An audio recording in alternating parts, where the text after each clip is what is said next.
Hai guys, balik lagi nih ketemu sama Mimin. Kali ini Mimin mau bawain alur cerita dari film yang berjudul Scary Bird. Film ini menceritakan seorang cowok yang hendak mencari pasangan hidupnya. Tapi bukannya cewek seksi atau montok yang dia dapat, malahan apa ya kira-kira? Tapi sebelum masuk ke alur ceritanya, Mimin kasih tahu ya kalau video ini mengandung spoiler. Dan buat kalian semua yang gak suka spoiler, boleh close ya. Tapi buat yang mau tahu lebih lanjut gimana alur ceritanya, jangan lupa subscribe dulu, biar Mimin lebih semangat bikin video-video yang lainnya. Oke, kita langsung aja yuk masuk ke alur ceritanya. Di awal film diperlihatkan seorang pria bernama Anthony yang lagi telepon-teleponan. Anthony sendiri baru aja menjadi seorang duren. Yes, duda keren. Scene berganti saat Anthony ini lagi jogging. Dia bertemu dengan temannya yang bernama Matt. Si Matt ini lagi sama pacar barunya yang bernama Natasha. Kemudian mereka mengobrol-ngobrol hangat.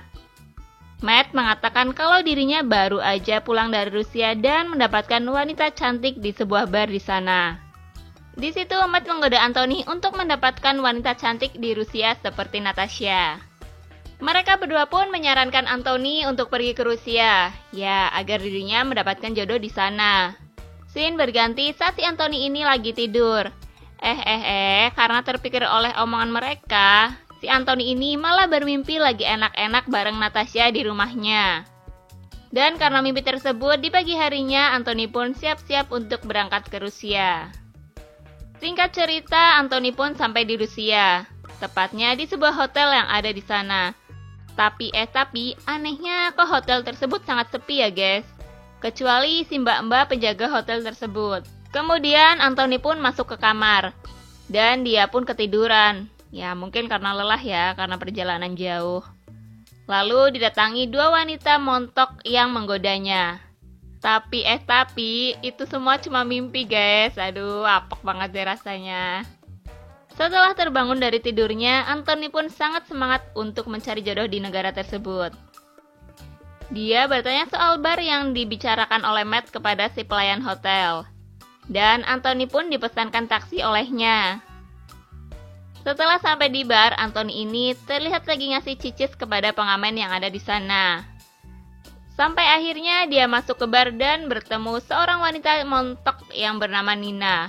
Tapi bukan Nina Bobo ya guys. Ketika wanita tersebut pergi ke toilet, si pengamen yang tadi di luar bar muncul di hadapan Anthony dan memperingatkan agar dia tidak mendekati Nina. Namun Anthony ngeyel, nggak mendengarkan si pengamen tersebut dan tetap mendekati Nina. Ya, namanya juga ada kesempatan ya. Sampai-sampai mereka pulang bareng tuh dari bar. Scene berganti ketika si Nina ini ngajak Anthony untuk pulang ke rumahnya yang ada di tengah hutan. Waduh, udah mulai bau-bau sesuatu nih guys.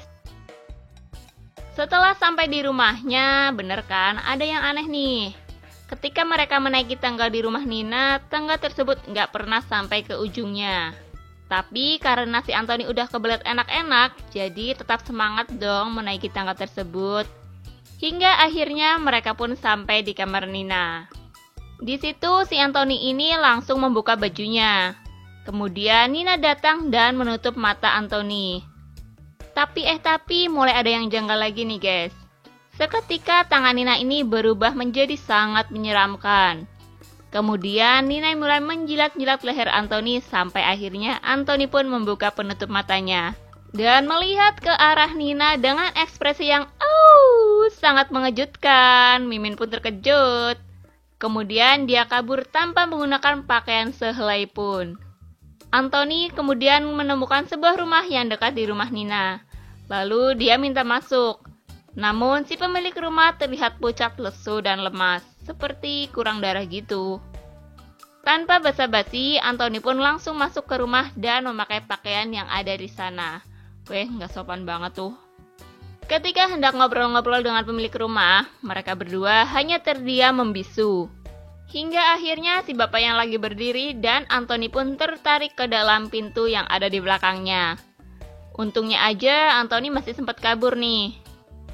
Dan sampailah Anthony di rumah seorang wanita yang katanya sih tahu tentang permasalahannya. Wanita tersebut mengaku kalau dirinya adalah seorang peri yang akan membebaskan sihir dari Nina. Wanita tersebut meminta Anthony agar melepas semua pakaiannya, ya supaya ritualnya berjalan dengan lancar katanya sih. Anthony pun nurut-nurut aja sama wanita itu. Namun setelah itu si wanita malah mentus bol anunya si Anthony dengan ikan segar miliknya. Setelah dirasa kesakitan, Anthony pun melihat ke arah wanita tersebut dan ternyata ia adalah Nina yang lagi neror. Anthony pun kabur dari sana dan melalui tumbuh-tumbuhan berduri yang membuat tubuhnya sangat sakit. Beberapa saat kemudian sampailah Anthony ini di hotel yang ia sewa.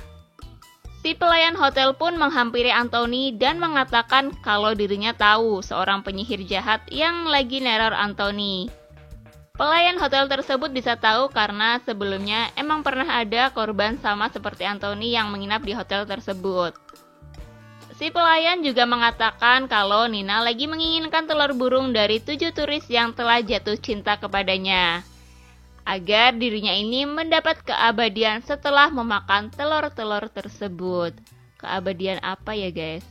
Tapi ngomong-ngomong, Mimin punya nih telur bebek, kira-kira mau nggak ya? Diketahui si Nina ini telah mendapatkan 6 telur burung. Dan yang terakhir adalah telur milik Anthony yang belum sempat ia makan. Ternyata ada solusinya nih guys, biar si Nina ini bisa dikalahkan. Solusinya adalah dengan melakukan sebuah ritual aneh yang harus Anthony lakukan. Yaitu, ia harus pergi ke kamar mandi hotel di tengah malam untuk mengambil batu yang bernama batu akik. Maksudnya batu mataks guys. Lalu, ia pun pergi ke kamar mandi dan mengambil batu tersebut.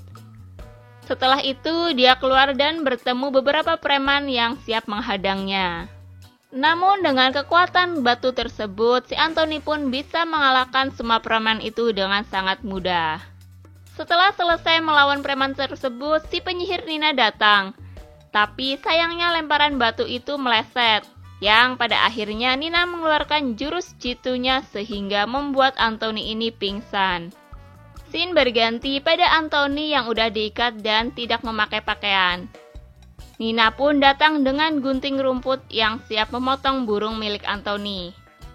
Beruntungnya Anthony ini ketika Nina hendak memotong burungnya, lengan Anthony berhasil lepas dari ikatannya. Dan gunting tersebut menancap di langit-langit ruangan. Tapi kemudian gunting tersebut jatuh dan mengenai Nina tepat di tengah-tengah gunung aktifnya. Wah, kalau pas kena gunungnya bahaya nih, bisa meletus.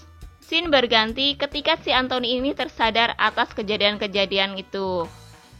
Dan Anthony ini udah ada di apartemen Matt bersama dengan seorang dokter yang merawatnya.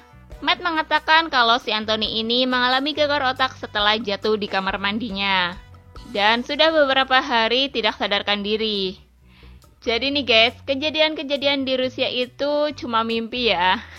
Aduh. Tapi setelah diperhatikan, kok wajah dokter itu mirip sama penjaga hotel yang ada di mimpi ya. Kok tiba-tiba malah berubah menjadi Nina nih ya guys. Ya karena melihat si Nina, Anthony pun menjadi terkejut, sangat terkaget. Dan film pun selesai. Bisa disimpulkan berarti kejadian-kejadian yang Anthony alami ini cuma mimpi ya. Jadi karena mungkin si Anthony ini udah kebelet banget punya pasangan sampai-sampai terbawa mimpi segitunya ya. Yang ternyata mimpi itu nggak seindah ekspektasi.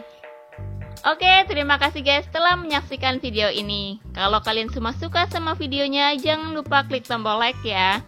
Dan nantikan video-video selanjutnya dari channel ini. Sampai jumpa.